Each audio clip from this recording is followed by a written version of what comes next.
su íntimo amigo, por Leandro de 13 años. Uno se pregunta qué va a pasar con este chico asesino, porque la propia madre de Joaquín Sperani lo definió como un psicópata. Hasta hace una semana las dos familias habían estado en el campo de Leandro.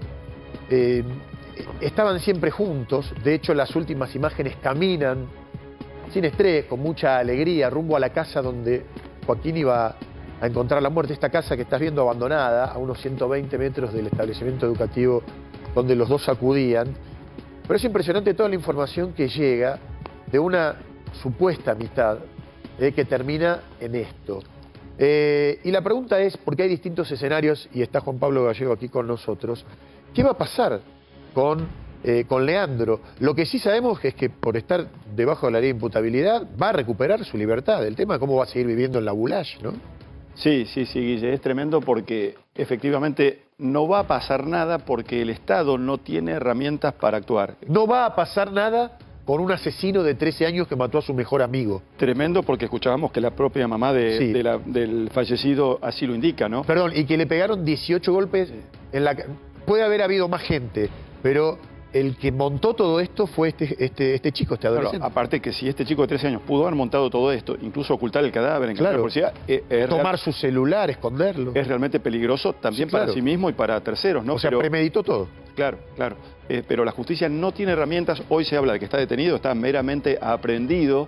Debería ser sometido de mínima a un tratamiento asistencial para determinar su perfil psicológico y ver cómo se desarrolla ese seguimiento. Pero como no es imputable y como el Estado no tiene herramientas, es un caso bastante inédito. He investigado que ha habido un caso parecido hace años en Estados Unidos, pero muy poco de esta naturaleza. Pero, doctor, ¿no deberían cambiar? Me parece que la sociedad está cambiando y las leyes no están cambiando. Porque estamos hablando no solamente de este caso que es particular, sino que estamos hablando de mucha delincuencia en menores de edad por esto que son inimputables. Digo, ¿en qué momento se toma una decisión de cambiar las reglas porque la sociedad ha cambiado?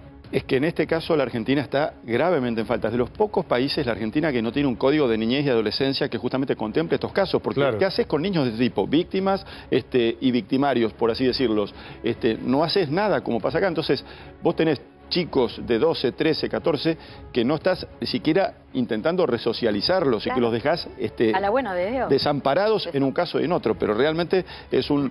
Entonces, a veces, ojo que a veces se reduce esto a decir, bueno, bajemos la imputabilidad a 10, a 12, a 11, pero esto sin gastar plata, o sea que da igual. Claro. Entonces, lo que pasa es que si las leyes no cambian, queda una brecha enorme, porque pongamos esta misma situación cometida por una persona mayor de edad. ¿Cuál es la pena teniendo en cuenta el vínculo que tenían? Porque estos chicos se habían criado, no solamente eran compañeros de trabajo, eran como hermanos, eran como primos. Las familias. Claro, la brecha que existe entre...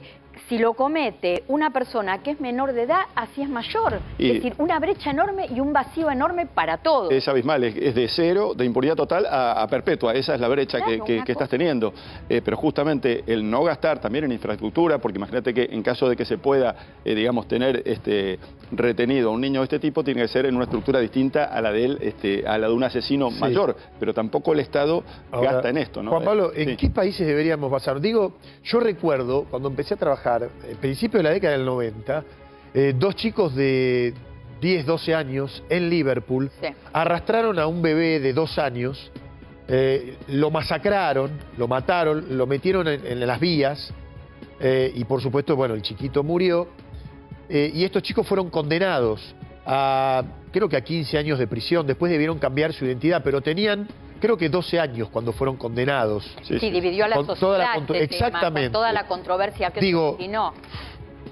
Hay sociedades que castigan severamente a chicos, adolescentes que premeditan un asesinato de estas características. Los países anglosajones son muy efectivos en este tipo de trabajo, pero el resto del mundo también. Guille, si nos comparamos hoy con otros países, hablemos de Paraguay, hablemos Honduras. ¿Cómo es en Paraguay, por ejemplo? Claro, en cada uno de estos países que estoy citando existe esto que digo, porque vos necesitas regular, porque por un lado hablamos de los derechos del niño, y también todo niño, infractor o víctima, hay que buscar el camino por un lado para frenar a un perfil de este tipo que aparentemente tiene todos los rasgos de un psicópata, como así se dice, y por otro, cómo proteges a una víctima. Y eso lo proteges con una regulación especial, pero no con este sistema actual, que no pasa nada. Es un sistema actual que menor de 16 años directamente no puede ser imputado. No, a ver, perdóname, mata. Claro. Sale en libertad. ¿Qué pasa? Si vuelve a matar, ¿otra vez va a salir en libertad? Claro.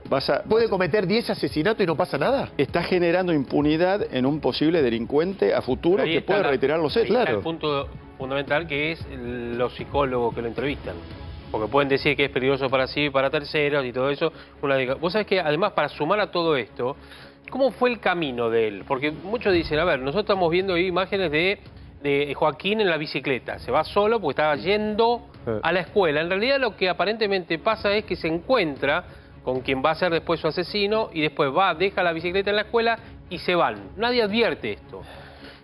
Pasan las horas, pasa ese día, a la tarde empiezan a buscarlo, estamos hablando del jueves de la semana pasada, y cuando le preguntan a este chico X, vamos a ponerle X porque es menor de edad, dice, no, yo no voy a decir nada porque no quiero buchonear a mi amigo, a los padres, ¿no? A los padres de Joaquín. Después declara y dice, no, en realidad él se va, se escapa, él me contó que se escapó de la casa, se fue con otra familia, no sé dónde, porque en la casa lo maltrataban, eran muy estrictos y demás, se cansó. Fue desviando la investigación, ¿sí? Entonces, eso también influye. ¿Y saben qué? Cuando el padre que nos contaban acá, el padre ¿se acuerdan que les contábamos que en una cámara de seguridad él ve que al asesino se le cae un teléfono y era el teléfono del hijo? ¿Él qué hizo con ese teléfono? Que en realidad se lo había robado a su amigo. Lo pintó para que no se dieran cuenta, pero fue después de la grabación de esa cámara. Ahí es cuando la policía empieza a sospechar más de él, fundamentalmente. Acá hay algo raro, es extraño. Entonces, él fue desviando la investigación. Digo por la psicología de este... Ahora, Javi, es casi un crimen casi perfecto. ¿O hubo algún tipo de cobertura o ha sido un crimen casi perfecto? Y creo que el otro punto a reflexionar es que esto podría haberse originado en una situación de bullying que hace pocos días aquí mismo vimos, o sea, por supuesto que no hay ninguna justificación, pero hace pocos días vimos a una niña casi también asesinada en el baño de un colegio. Entonces, este es otro tema. Digo, ¿qué estamos haciendo con los niños? El tema es que el lo Estado, detonó las familias, los colegios, ¿qué estamos haciendo? ¿No? ¿Qué lo detonó para reventarle la cabeza? Porque no fue un golpe. No. Fueron varios. Muchos. Pero no solo eso, Javi, no es solamente matar. Digo, ¿cómo hace un chico de 13 años para estar jueves a la noche, viernes, sábado y domingo hasta que encuentren el cuerpo, desviando a la policía? Estamos hablando de una mente muy macabra. Exacto. Por eso decimos, si tiene esa mente para premeditar, para hacer una estrategia, para robar un celular que se le cae, con ese mismo criterio debería ser castigado. Tenemos imágenes de esto que pasó hace 26 años al que yo hacía referencia recién. Se lo llamó las caras del mal. Robert Thompson y John Venables tenían 10 años. Asesinaron a un chiquito de 2 que se llamaba James Bulger. Se hizo un documental que ganó un Oscar. Y todo comienza en un centro comercial en Liverpool, Merseyside, en 1993, cuando 2 chicos de 10 años secuestraron a James, de apenas 2, para posteriormente asesinarlo sin piedad. Y la sociedad británica recibió la noticia con gran conmoción, más aún cuando se reveló la identidad de los asesinos, Robert Thompson y John Venables. Acababan de cometer un asesinato y muchos pedían, escuchen bien, hasta la pena de muerte para estos 2 chicos de 10 años. Finalmente fueron condenados con mucha dureza. Tenían problemas familiares, uno de los chicos había sido abusado por su padrastro, el otro vivía fuera de la casa porque no tenía imagen ni materna ni paterna, los 2 trabajaban todo el día. Pero bueno, los 2 lo arrastraron por esas vías del ferrocarril, le desfiguraron la cara, lo dejaron tirado en las vías, el tren pasó, el chiquito James Bulger murió.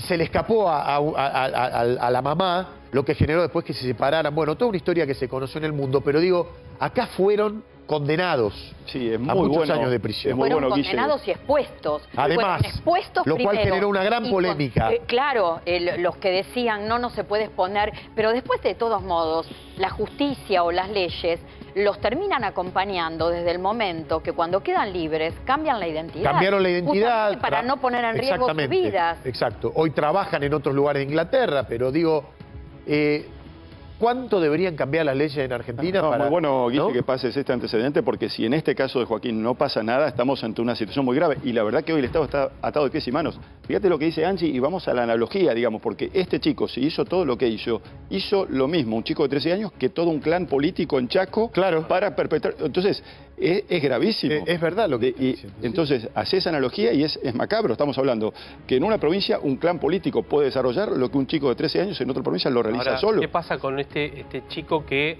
bueno, obviamente se va a ir de la ULACH y irá a otros lugares, y el día de mañana está en un cumpleaños de tu hijo y te das cuenta que ese pibe es el que asesinó a su amiguito de... ¿Qué haces? ¿Y qué mensaje para otros niños en cualquier lugar del país? Decir, bueno, si yo me enojo con un amigo... Total, no pasa nada. También puedo hacer esto. Le puedo pegar un palazo en la cabeza. Es tremendo, es tremendo. Yo quiero volver al tema de lo que pasa en otros países de la región. En otros países de la región pasa esto. ¿Y qué se prioriza? Lo que el asesinato en sí y después se prioriza el tema de la edad o no se tiene en cuenta el tema de la edad? No, se tiene en cuenta el tema de la edad porque menos Estados Unidos, todos los países del mundo han firmado la Convención de Derechos del Niño, pero lo que hay es estructura. Te voy al caso de Honduras, donde yo trabajé, yo hice el Código de Niñez y Adolescencia. Vos tenés incluso niños mareros, por ejemplo, que integran la Mara Salvatrucha. Tenés menos edad. Entonces, vos a esos niños tenés que darle un tratamiento especial. Pero por supuesto no podés dejarlo. Imagínate, un niño marero puede cometer 32 crímenes como este que estamos viendo. Pero si a ese niño vos lo dejás absolutamente libre y decís, no, el Estado no puede hacer nada porque es menor, sigue haciendo desastres, como pasa con este. Entonces, Honduras sí estableció un código de niñez y adolescencia. Y casi todos los países del mundo. Por eso la Argentina es siempre esta discusión que aparece por 3 días. Vas a tener políticos que van a decir, sí, yo voy a bajar la imputabilidad. A ver, pero señor político, usted va a gastar plata, va a entender que el Estado tiene que resolver esto de una manera real. Las leyes están subestimando los cambios sociales porque estamos hablando de este caso que era particular en el 93. Ahora hablemos de la tecnología en el día de hoy. Los chicos se pasan horas jugando a juegos en que la mayoría de estos juegos son para matar. Y son un juego. Pero llega un momento en que hay un chico que puede no distinguir la realidad de la ficción y puede llegar a matar a un compañero. Y estamos diciendo, mata a un compañero y no pasa nada. Claro. Entonces algo tiene que modificarse. El acceso a la información, como vos decís, hoy los chicos tienen más acceso a la información que nosotros. Totalmente. No necesitan mirar un noticiero, que seguramente lo ven también. Juan Pablo, a ver, te hago 3 preguntas que se están preguntando todos. ¿El chico puede volver a su casa? ¿Va a volver a su casa? Va a volver sin dudas a su casa porque no hay ninguna herramienta legal para que el Estado lo retenga, mucho más, todavía no. Aún no dando bien los exámenes que le pueden hacer oportunamente psicológicos, psiquiátricos y primero va a estar sociales. examinado, pero digo, el Estado no tiene facultades para tenerlo detenido formalmente. ¿Pero los padres pueden contener a este chico? Y lo que pasa es que es una pregunta que queda abierta porque queda el Estado libre a que estos padres lo puedan o quieran contener. Ahora, a partir de todo esto, ¿puede volver al colegio? Técnicamente, digo, ¿tiene la facultad de poder volver al colegio? Olvídate de lo que es, no, lo que si está pasando. el colegio le puede decir no, claro. el colegio le puede decir no. Él podría volver mañana, digamos, una vez que se terminen las diligencias, donde se investigue, donde haga la pericia. ¿Vuelve al mismo aula? Claro. ¿Donde estaba con su amigo, al que mató? Sí, y con los compañeros que saben lo que pasó. Puede haber un planteo por parte de la institución de no admitirlo y demás. Perdón, si es un colegio del Estado... No, yo digo, pero como dice Guille, yo estoy teorizando. Después si los padres se van a Canadá es otra cosa. Claro, miremoslo desde la teoría. De esta situación, tal cual. Como dice Guille, o sea, al no tener consecuencias jurídicas, no tendría ningún impedimento para volver. En Argentina no existe ningún centro, perdón, Guille, ningún centro donde el chico puede rehabilitarse de lo que hizo. Lamentablemente no. Existen centros penal juveniles donde esto no ocurre.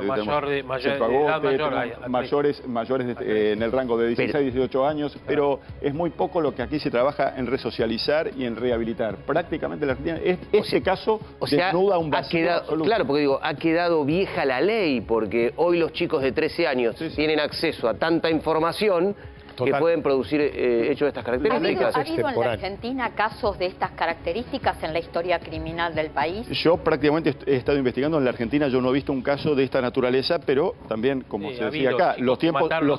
El del colegio, el chico del colegio... en el sur, el caso de... Patagones, Carmen Patagones. Que hizo una... Que fue una reacción... Que fue una verdadera masacre. Al chico al que le decían pan triste. Efectivamente, sí, exacto. claro. ¿Qué edad tenía? Ese es el antecedente que veo... Un poquito más grande, me parece, 14... Pero de esta naturaleza y de este nivel macabro que pueda desarrollar semejante crimen, esconder... Ahora, Juan Pablo, Sí. ¿debe quedarse en la Bulash? ¿Es mejor que se quede en la Bulash o es mejor que se vaya?